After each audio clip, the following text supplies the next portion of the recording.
Of course. Here is the paraphrased script, maintaining the same articulate and narrative style while slightly altering the word order and sentence structure. Asterisk asterisk asterisk. Deep within Kentucky's Appalachian Mountains in 1958, a secret so dark was buried that it would remain so for decades. Established in that isolated region since the 19th century, the Blackwood family engaged in a practice that challenged not just society's laws, but the very laws of nature. What follows is the disturbing account of generations of consanguineous unions, resulting in one of the most impactful stories of human genetics ever documented on American soil.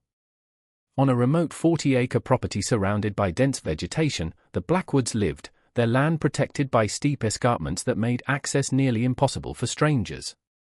A self-sufficient system had been developed by the family, cultivating their own food and rarely coming down to the neighboring city of Pine Creek, a community of only 800 inhabitants at the time. Now 89, Sarah Jenkins is one of the last living witnesses to these events and describes what many in the region suspected. They came to the city maybe twice a year to buy what they couldn't produce. Always the same man, Augustus Blackwood, with suspicious eyes and pale skin. He never brought the family.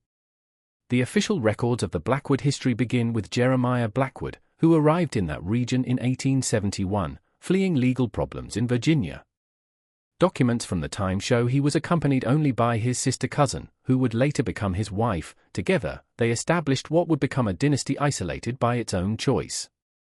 At that time, marriage between cousins was not uncommon, especially in remote regions, explains Dr. Martin Calloway, a geneticist at Kentucky University who studied the Blackwood case extensively.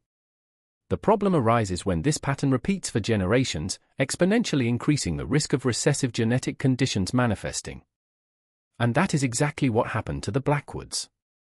For almost 90 years, the family maintained a closed lineage, with weddings occurring exclusively among close relatives, brothers with sisters, parents with daughters, uncles with nieces. This web of relationships created a progressively compromised genetic code. By 1958, when the story came to light, the family was in its fifth generation of consanguineous unions. The patriarch was Augustus Blackwood, great-grandson of Jeremiah, who controlled a property housing 27 people, all related in a complex and nearby way. The revelation of what was happening on the Blackwood property occurred when a severe storm hit the region in March 1958. A flood destroyed part of the isolated road leading to the property, forcing Augustus to seek medical help for injured family members. Dr. William Carter, then Pine Creek's only doctor, was called to accompany Augustus back. What he found there would forever change his perception of human capacity for isolation and the biological consequences of consanguineous unions. "I will never forget that day," Carter wrote in his diary, recovered only in 1982 after his death. The main house was large but decaying. Other small buildings were scattered throughout the property. Augustus took him to a converted barn where he found a young man of about 25 years with a broken leg. But that is not what crushed me.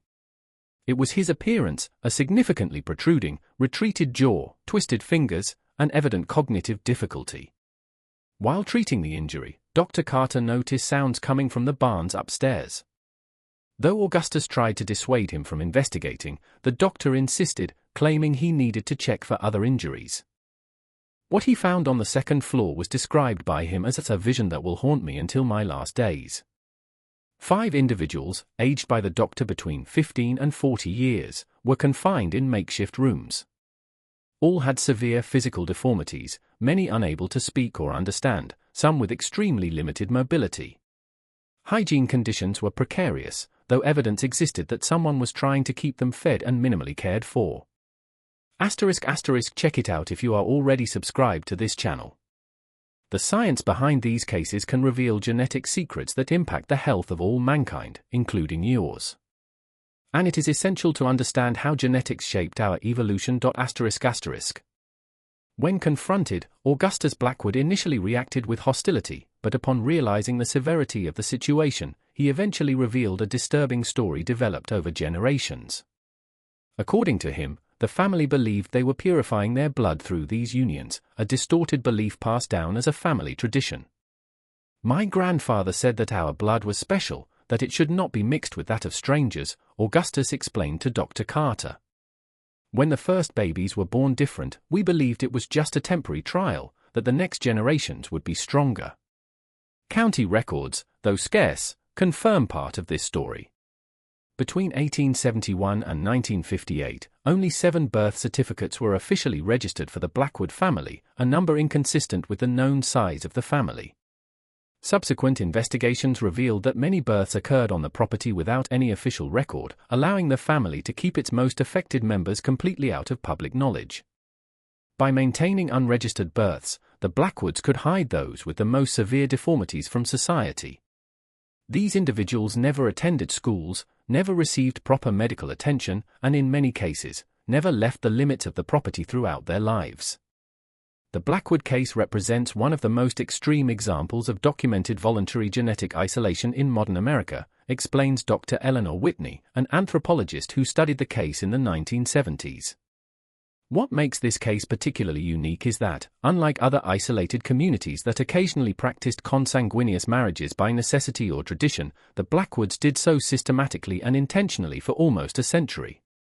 Facing a significant ethical and legal dilemma after the initial discovery, Dr. Carter had to make a choice.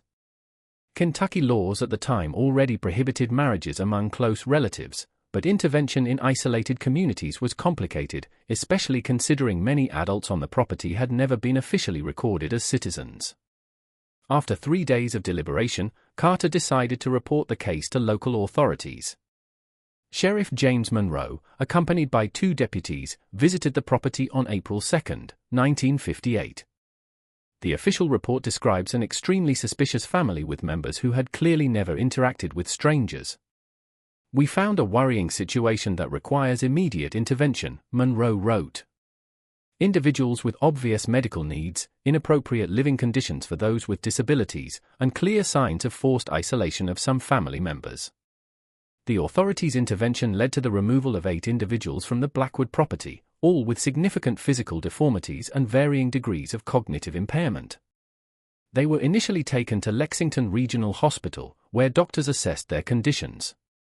Dr. Howard Phillips, a geneticist who examined members of the family in 1958, documented a series of conditions now recognized as typical of highly endogamic populations: polydactyly, extra fingers, syndactyly, fusion of fingers, microcephaly, severe facial anomalies, and multiple cases of mental disability.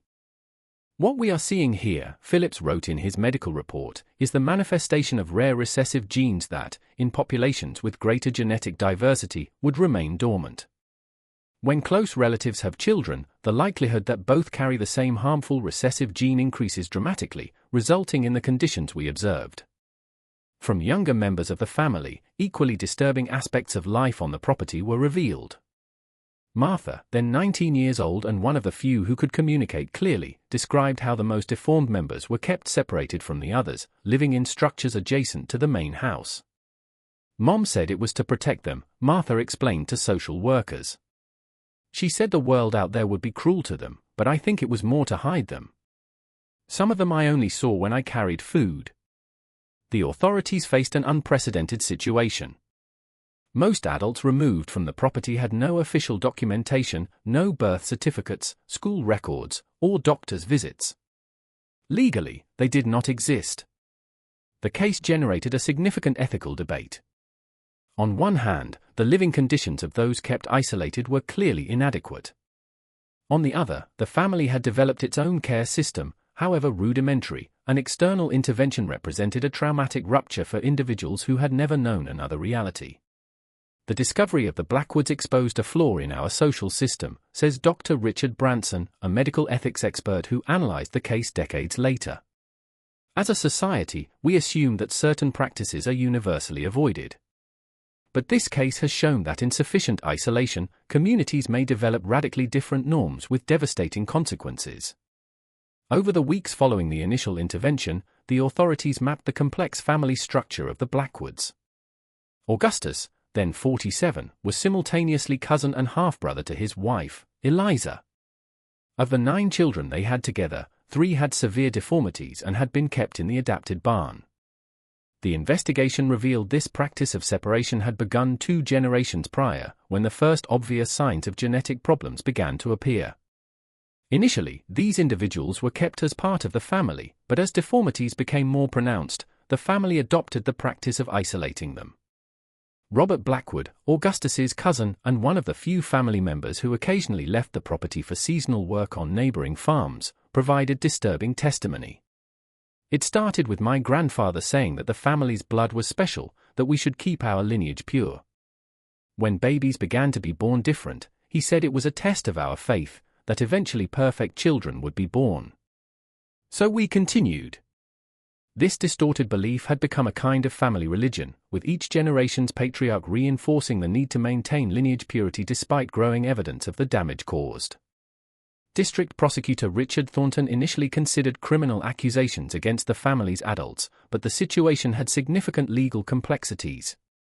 Many practices had begun in previous generations when laws were less clear, and there was no evidence of intentional cruelty, only extreme ignorance and isolation. Media attention was another complicating factor. When the first reports began to circulate, journalists from across the country converged on Pine Creek.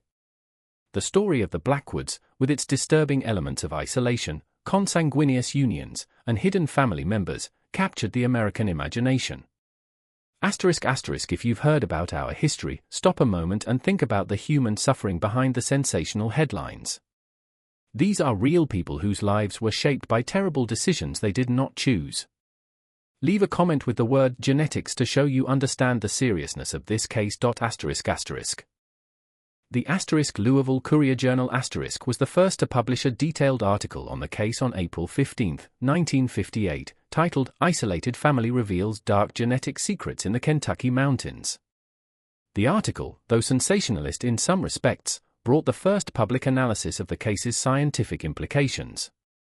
Dr. James Richardson, a geneticist at the University of Louisville, explained to the reporter, "What we see in the Blackwood case is a dramatic demonstration of the dangers of repeated consanguineous unions. Each generation increases the concentration of shared genes and, consequently, the likelihood that harmful recessive conditions manifest." The article included photographs of the property, but not of family members, by court decision. Nonetheless, the impact was immediate, with letters expressing compassion, horror, and a disturbing morbid fascination. Mary Sullivan, a social worker assigned to the younger family members, documented their difficult transition. They are simultaneously traumatized by the separation from their family and dazzled by a world they could barely conceive of. Elizabeth, 12, had never seen a television before and believed the people inside were real, just very small. The 8 individuals removed from the property were eventually divided between medical institutions and temporary adoptive homes. For those with severe deformities and significant cognitive impairment, the future was uncertain at a time when care options for people with disabilities were limited. The Blackwood case caused significant changes in social assistance and surveillance policies for Kentucky's isolated communities. In the following weeks, the state's Social Services Department implemented a specific program to identify and monitor families living in extreme isolation in the mountainous regions. "We cannot allow another situation like the Blackwoods to develop without intervention," said Kentucky Governor A.B. Chandler in May 1958. "We respect people's rights to live according to their traditions, but not when these practices result in clear damage to vulnerable individuals." The Blackwood property was partially expropriated by the state to cover costs of care and assistance for family members now under government protection. Augustus and some other adults were allowed to remain on a reduced portion of the original land under regular authority supervision. The fates of the removed individuals varied considerably. The 4 with the most severe disabilities were sent to the Pine Meadows State Institute, an institution for people with intellectual and physical disabilities. Though well-meaning, the institution at the time offered mainly basic care. "They went from one type of isolation to another," said Dr. Whitney. "The difference is that they now received proper medical care and decent living conditions, but they were still separated from mainstream society. For the younger and less severely disabled, integration was attempted. Martha and Elizabeth Blackwood, for example, were placed in a foster home in Lexington and eventually attended a special school. Martha, who demonstrated remarkable intelligence despite limited education, eventually became an important voice in raising awareness about the dangers of consanguinity. In a rare 1978 interview at age 39, she reflected, "I grew up believing our way of life was normal, that the outside world was strange and dangerous. The transition was painful but necessary. Today I understand that what happened in our family was the result of ignorance and isolation, not evil." The scientific aspect of the case became an object of study at universities nationwide. In 1962, Dr. Phillips published a detailed article in the Journal of Medical Genetics analyzing the inheritance patterns and phenotypic manifestations observed in the family. The Blackwood case gives us an unprecedented opportunity to study the effects of extreme endogamy on humans, Phillips wrote. The observed anomalies confirm theories about recessive gene expression in isolated populations and help us better understand genetic inheritance mechanisms. The article documented various conditions, including leptorine lips, cleft palate, microcephaly, prognathism, and a series of skeletal abnormalities. Blood analyses confirmed a high degree of consanguinity, with serum protein patterns showing significantly larger homozygosity than the general population, a clear marker of endogamy. A particularly disturbing aspect was the evidence that deformities had become progressively more severe over the generations. Recovered photographs of family members from different generations revealed a clear pattern of worsening physical anomalies. "What we are watching," Dr. Calloway explained at a 1965 symposium, "is the cumulative effect of inbreeding depression, the reduction of biological fitness due to increased homozygosity. Each generation of consanguineous marriages increased the likelihood that harmful alleles would manifest." The case also prompted significant ethical discussions in the medical community. While some researchers saw the Blackwoods primarily as a scientific object, others emphasized the human tragedy and questioned if intervention could have occurred sooner. "There were signs," said Dr. Carter in his statement. "People in the city suspected something was wrong with that family for decades, but they respected their isolation out of tradition. This raises questions about when respect for privacy should give way to concern for well-being." 67 years after the initial discovery, the Blackwood legacy continues to reverberate in both science and society.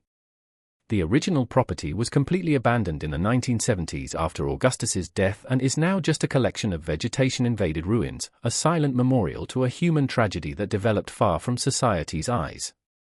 Martha Blackwood devoted much of her adult life to educating people about the dangers of consanguinity.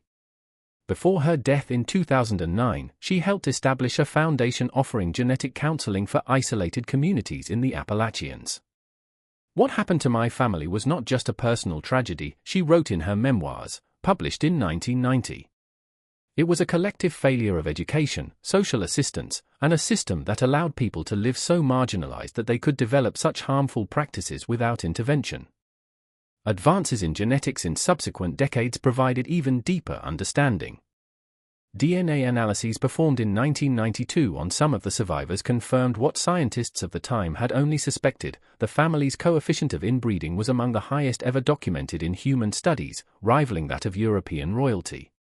"What the Blackwood case taught us," explains Dr. Jennifer Reynolds, a geneticist at Johns Hopkins University, "is that genetic diversity is not just an abstract concept, but a fundamental biological need. When a population, even if it's only a family, is genetically isolated for generations, the consequences are inevitable and often devastating." The history of the Blackwoods also changed how the social assistance system addresses isolated communities. The Kentucky program created in response was later adapted by other states with remote rural populations, emphasizing the offering of services without unnecessary judgment. "The challenge," explains Robert Thompson, current director of Kentucky's Department of Social Services, "is finding the balance between respecting community autonomy and ensuring that harmful practices do not occur in isolation." The Blackwood case taught us that compassionate intervention may be necessary even when not requested. The lessons of the Blackwood case echo beyond the Appalachians.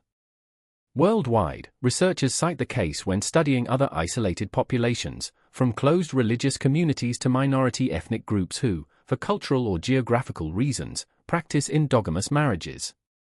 "What makes the Blackwood case so valuable scientifically," explains Dr. Calloway, "is that it shows not just the end result, but the gradual process by which genetic isolation led to the progressive manifestation of hereditary conditions over several generations. Today, the few direct descendants of the Blackwoods who know their family history usually prefer to remain anonymous, fearing the stigma. Many have changed their surnames and integrated completely into mainstream society. One such descendant, who requested anonymity, shared, "I grew up without this story. When I discovered it at 19, it was a shock. I immediately sought genetic counseling and found that, since my grandfather had married outside the family, my risk of carrying harmful genetic conditions is not significantly greater than the general population's." The Blackwood case remains a powerful reminder of the dangers of extreme isolation and ignorance about basic genetic principles. It also highlights how distorted beliefs can be perpetuated in closed communities, leading to practices that, seen from the outside, seem clearly harmful, but from within are perceived as traditions to be preserved. The story does not end with the Blackwoods, concludes Dr. Reynolds. Even today, in various parts of the world, there are communities where marriage between close relatives is common, either by cultural tradition, geographical isolation, or lack of knowledge about the associated risks. What we learned from the Blackwoods remains relevant and necessary. **** If you've watched this far, it's because you like this story. Leave a comment saying I watched here so I can meet you and know who really likes the stories here on the channel. Be sure to leave your like and share this story with others you believe would be interested in these historical and scientific accounts that reveal little-known aspects of human genetics. And remember to subscribe to the channel so you don't miss our next investigations into cases that science is still trying to fully understand. ***.